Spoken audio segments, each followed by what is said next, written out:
What if I told you that the reason you can't finish a book anymore has almost nothing to do with books? What if the problem isn't your motivation or your discipline or even your attention span? What if you've been training your brain every single day to do the exact opposite of reading? Have you ever had this happen? You sit down with a book you're genuinely excited to read. You open the first page, you start reading. A few minutes later, you realize you haven't actually understood a single sentence. So you go back, read it again, still nothing. Then, almost without thinking, you reach for your phone just for a second, and somehow, here's the strange part. You didn't even want to be on your phone, you wanted to read. So why didn't you? For a long time, I thought I knew the answer. I thought maybe I'd become lazy. Maybe my attention span was gone. Maybe I just didn't enjoy books anymore. But the more I thought about it, the less those explanations made sense. Because I still love learning, I still bought books, I still highlighted quotes, I still wanted to become the kind of person who reads every day. So, what changed? Then I came across an idea that completely changed the way I think about readings. Not because it taught me how to read more, but because it explained why reading suddenly felt so hard. 20 years ago, books had one main competitor, television, and television was powerful. It entertained us, it made us laugh, it made us cry, it kept us watching, but eventually it stopped. The movie ended, the episode finished, the screen went dark, and your attention became yours again. Today, that isn't what books compete against. Today, every time you unlock your phone, you're entering a world built by thousands of engineers who wake up every morning thinking about exactly one thing. How do we keep people here? This should optimize engagement. Just a little longer? One more swipe, one more notification, one more recommendation, one more video. And suddenly something clicked. Maybe books didn't become harder to read. Maybe everything else became unbelievably good at stealing our attention. But if that's true, then we've been asking the wrong question all along. The question isn't, why can I read anymore? The real question is, what has been training my brain instead? When I was younger, getting distracted looked very different. Maybe someone called the house, maybe a friend knocked on the door, maybe the TV was on in the next room. That was distraction. It happened once in a while. Today, distraction isn't something that happens to us, it's something that's waiting for us every single moment. Think about your morning before your feet even touch the floor. Your attention already has competitors, notifications, messages, emails, news, short videos, recommendations, group chats, ads, more recommendations. And before you've even had breakfast, your brain has already made hundreds of tiny decisions. Should I open this? Should I reply? Should I watch this? Should I skip it? Should I click? Maybe just one more. You hardly notice it anymore because this has become normal. Here's something interesting. Books never changed. They're still asking for the same thing they always ask for: your time, your patience, your curiosity. But everything around books changed completely. Imagine walking into a quiet library while someone keeps tapping you on the shoulder every 20 seconds. Look at this. No, this. Wait, you love this. What about this one? Eventually, it becomes impossible to disappear into a book. Not because the book is boring, because your attention never gets the chance to settle. And the strange thing is, most of us blame ourselves. We say, I just don't have enough discipline. I need to focus harder. I should stop being lazy. But what if discipline isn't the first problem? What if your brain has simply become incredibly good at responding to interruptions? Because if that's true, then maybe we're trying to solve the wrong problem. Maybe the goal isn't forcing yourself to concentrate harder. Maybe it's understanding what your brain has actually been practicing every single day. And that's where the science becomes fascinating.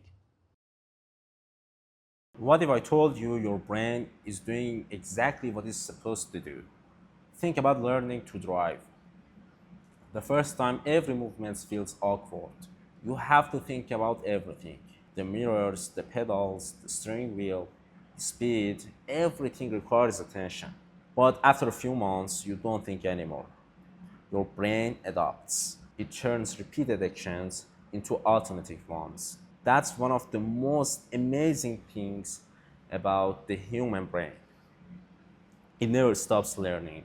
But here's the catch: your brain doesn't really care what is learning, it only cares about what you repeat. If you practice the piano, you become better at the piano.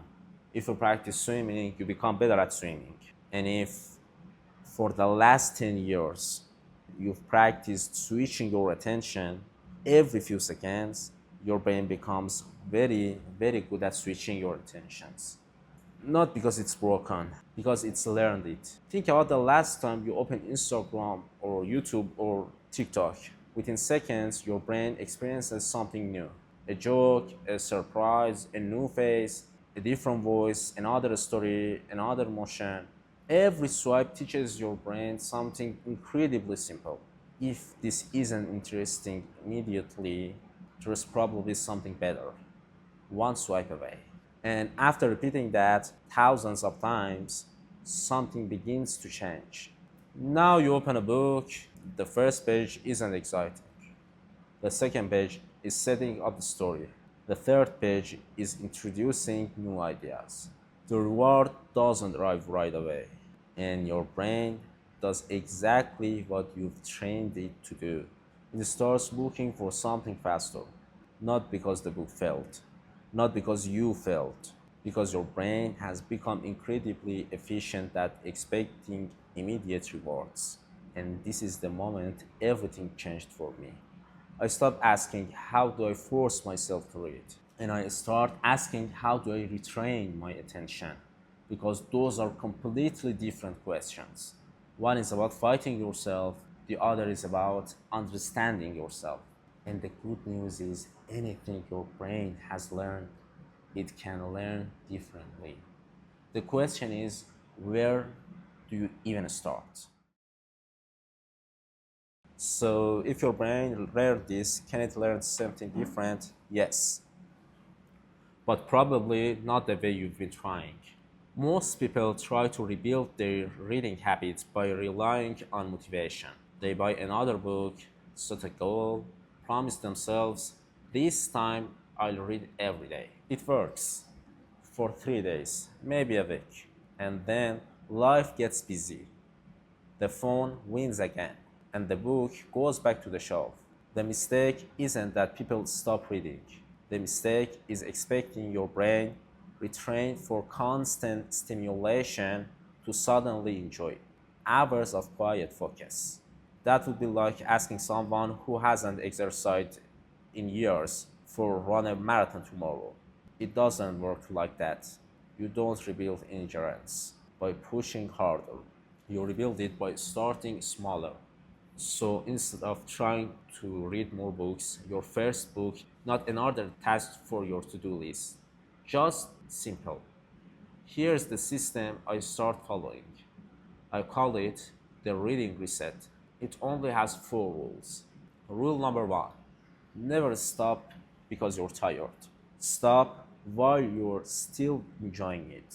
Read for 5 minutes, maybe 10, then close the book. Leave your brain wanting one more page, not waiting for it to end. Rule number 2: choose a book your brain already wants to open. Forget the books you think you should read. Start with one you're genuinely curious about. Momentum comes before ambition. Rule number 3: don't fight your environment, change it. If your phone sleeps next to your bed, your book never has a chance to win. Make the book the easiest thing to reach. Make distractions slightly harder. Small changes, huge difference. And finally, rule number 4: don't measure how much you read. Measure how often you return, because reading isn't a project, it's an identity.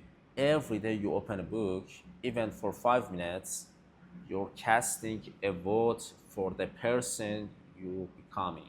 None of these rules look impressive. That's exactly why they work, because they aren't designed to impress you. They are designed to retrain you. But something surprised me. Even after these four rules, there are one mistake that keep me back to the phone. And it's the mistake without realizing it. For a while, those four rules worked. I started reading again. A few pages here, 10 minutes there. It felt different, lighter, almost effortless. But then something strange happened. I started reading again, not because of my phone, not because I got busy, not because I lost motivation. It was something much quieter, something I didn't even realize I was doing. Every time I finished reading, I'd ask myself the wrong question.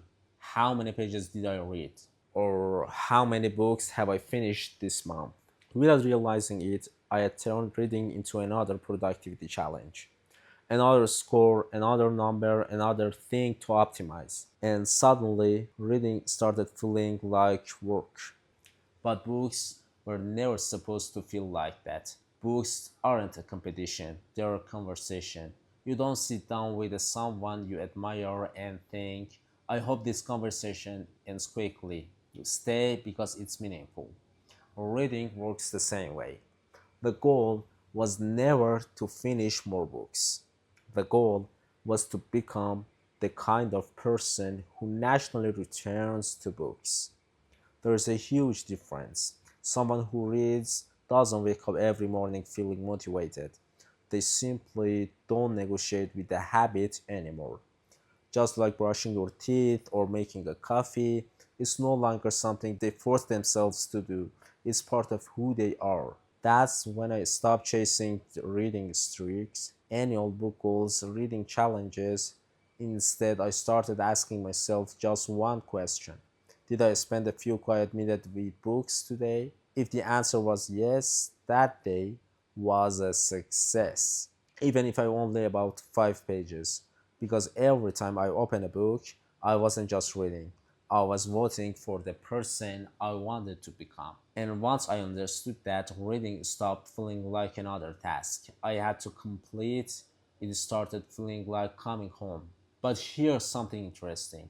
If attention can be trained and identity can be rebuilt, then maybe reading isn't really about books at all. Maybe it's about taking back ownership of your own mind. There's something I didn't understand for a long time. I thought my goal was to read more books, but honestly, that was never the real goal. The real goal was getting my attention back because your attention is your life. Whatever you pay attention to slowly becomes who you are. The videos you watch shape you. The people you listen to shape you. The conversation you have shape you. And the books you read shape you too. So this was never really about books versus phones. It's about something much bigger. It's about who gets to decide what lives inside your mind. Think about that. Every company, every app, every notifications is competing for the same thing, your attention, because attention is valuable, maybe more valuable than money. Because once your attention goes somewhere, your time follows, your energy follows, eventually your life follows. So tonight, don't try to finish 50 pages. Don't try to become a different person overnight. Just do one simple thing. Pick up a book, read for 5 minutes. That's it. Not because 5 minutes will magically change your life, but because it's one small decision, one small vote for the person you want to become. And maybe that's what reading has always been, not escaping reality, not collecting books, not trying to look smarter, just choosing what deserves your attention. 20 years ago, books were competing that with television. Today, they're competing with the most powerful attention machines humans have ever created, and honestly, that's probably never going to change. The internet isn't going away. AI isn't going away. Algorithms aren't going away. But here's the good news, you still get to choose what you give your attention to every single day. And that's exactly why I started this channel, not to convince people to read more books, but to help people think better, learn deeper, and take back to control of their own minds. So, if that sounds like something you want to, I'd love to have you here. Hit subscribe because this is only the beginning. In the next video, I'm going to show you how do I actually remember what you read, because finishing a book is easy.